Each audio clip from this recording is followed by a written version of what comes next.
2027 Advanced Level Organic Chemistry. Today, last week actually we did nomenclature, so that today we did naming of compounds containing polyfunctional groups. That part actually today you understood that part was really tricky, sort of complicated. That's because you need the 100% focus. Okay, so if you have this better focus, if you go through like rules one by one, go back and forth, try to understand the main functional group and then the substituent groups and get their names, alphabetical order, how many carbons in the main chain. Sometimes you forget to get the main chain. Remember, how would you decide the main chain? Number and select the main functional group including the longest carbon chain. Once you select this main functional group, select then the longest carbon chain. So that actually is the path to do this. Okay, so that is the nomenclature part. That is really challenging for you guys, but I know like you guys got little addiction kind of a thing that you want to do the next structure and so on. At the class we did 7 and we're going to discuss the rest of everything as homework for next week. Today actually then we started the isomers or isomerism. Before that we talked about what is the resonance. Resonance is having different Lewis structures for one single molecule. That actually we did under unit 2. Bonding, chemical bonding, we did that part. Today we started from this isomerism. Isomers, so these are different compounds having the same molecular formula. Having the same molecular formula, different compounds are called isomers.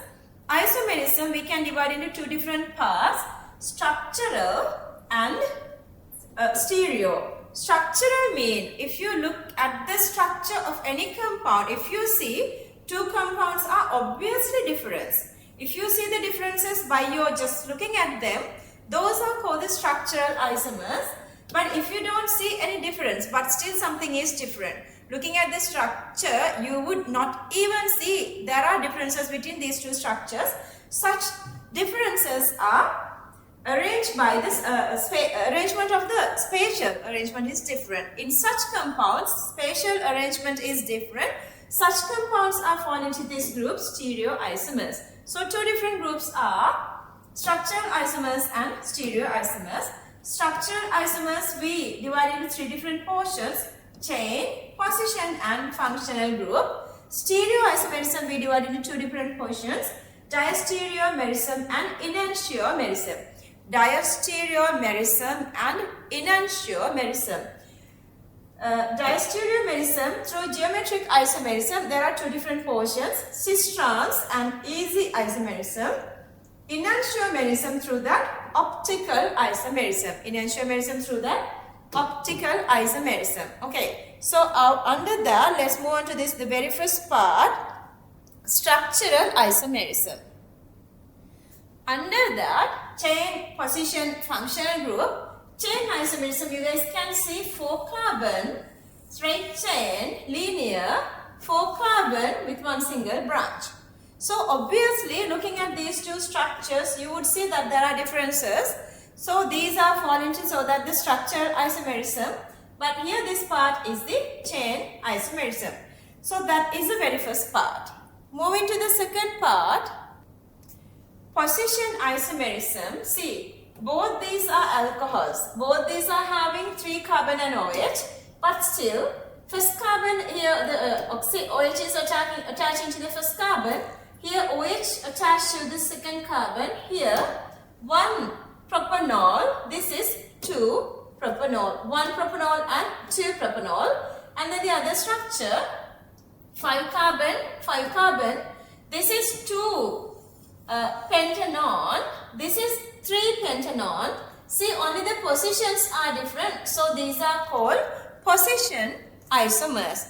Then I am moving to the functional group isomerism.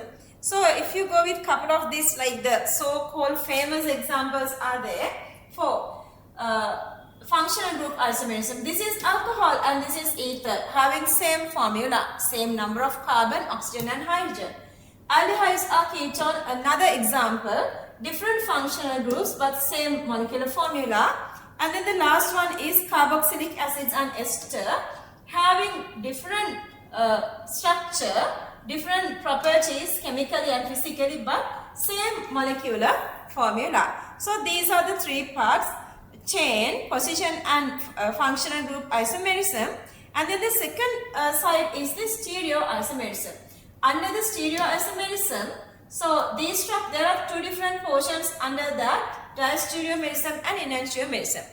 Enantiomers are mirror images of each other.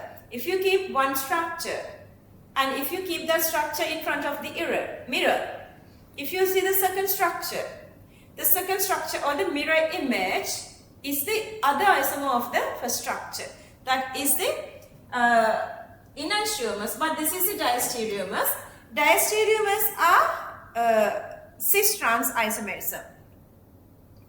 They are supposed to be one single each carbon joined with two different groups. See, the first carbon A and B are different.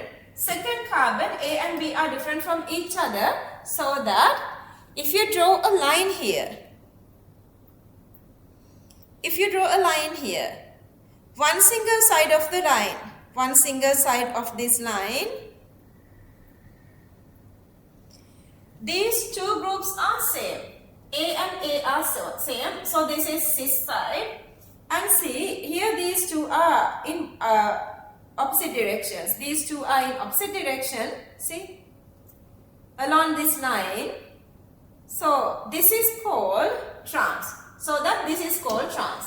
What is the requirement?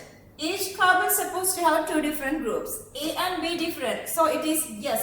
This carbon is eligible for cis-trans. C, other C, this C, AB different. This is again eligible for cis-trans. So that, and this one, C, AB different, yes. C, AB different, yes. But both A are in one single side, so it's cis A, opposite side, that's trans. This is another condition, see. Again this one, AB, AD, again. It's again sort of same. So AA, one single side, cis. A opposite sides, that's trans. See, if you go with one single carbon, this carbon AB different, this carbon AB different, so AB different, D A different, so that each of the double bonded carbon having different groups are showing this cis-trans isomerism. But when all four groups are different from each other, see, if you go with this example, see A, B, C, D. All these four groups are different from each other. That is called the easy isomerism. And then the last little thingy that we did was this optical isomerism. So this is the first structure to the mirror image and this is the second structure. Okay, having a mirror image is the enantiomers. Remember, these two structures are non-superimposable, mean you cannot overlap these two with each other. You cannot overlap them. I was explaining everything on the theory normal recording, normal lesson, but this is just a summary and the review. I don't think you would understand only this one. You guys need this normal theory to understand everything. Okay, what is the requirement to show this optical isomerism, enantiomerism? One single carbon is supposed to join with the four different groups, any four different groups. So this middle carbon is called the chiral carbon or asymmetric carbon. What are the differences here? Okay, why these two are different from each other? If the normal light is vibrating throughout this 360 degrees, if you pass this normal light through this special kind of prism, calcite nickel prism, then this light becomes vibrating along one single axis. That is called the plane polarized light. And if you pass this light through a chiral carbon compound, and if you analyze that, you would see that plane polarized light. That plane polarized light is rotating to two different directions. See, either clockwise or either anti-clockwise. If it is clockwise, that is called DO plus isomer. If it is anti-clockwise, that is called LO minus isomer. So this is DO plus isomer, LO minus isomer. That is the only one single difference. Direction of the plane polarized light, movement is different, opposite.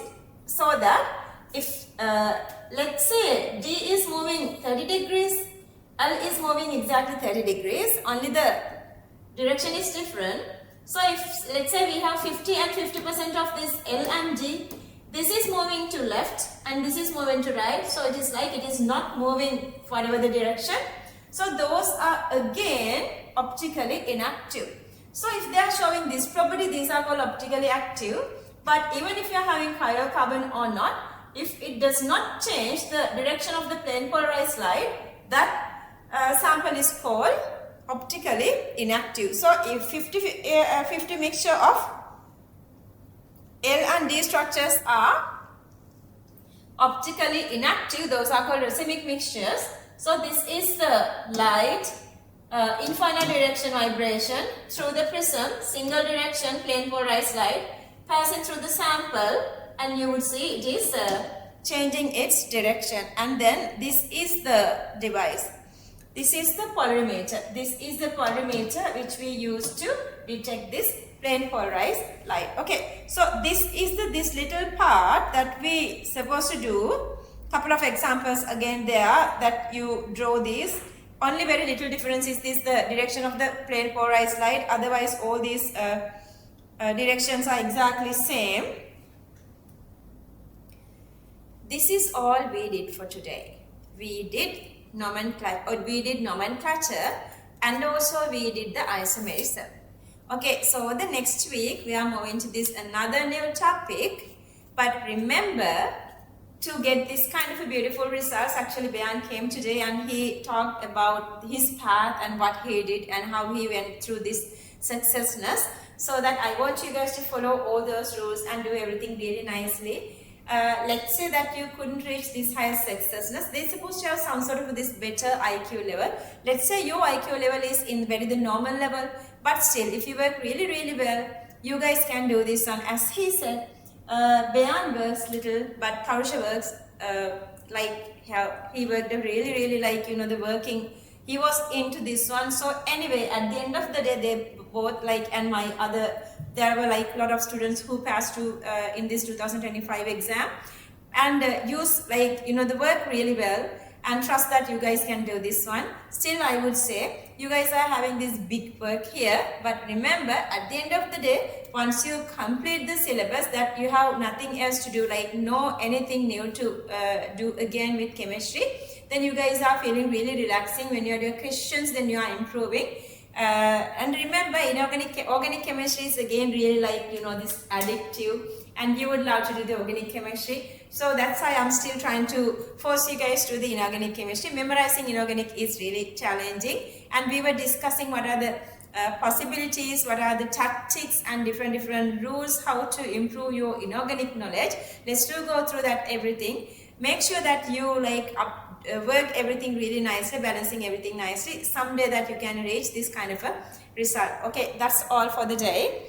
This is 2027 magical advanced level, the grand organic chemistry.